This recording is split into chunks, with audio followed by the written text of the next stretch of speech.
পৃথিবীতে বেশিরভাগ মানুষ নিজের অন্তরের একটু প্রশান্তি পাওয়ার জন্য বিভিন্ন মাধ্যম অনুসন্ধান করে থাকেন। যেমন সেটা হতে পারে নেশা থেকে শুরু করে জুয়া, গান, নাটক, সিনেমা আর অন্যান্য কিছু।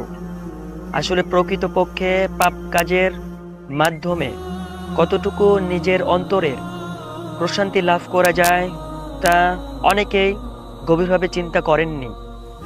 আল্লাহ সুবহানাহু ওয়া তাআলা কোরআন কারিমে সূরা রাদ ২৮ নম্বর আয়াতে বলেছেন, আলা বিযিকিরিল্লাহি তাতমাইন্নুল কুলুব। জেনে রাখো, আল্লাহ স্মরণেই মানুষের অন্তর প্রশান্ত থাকে।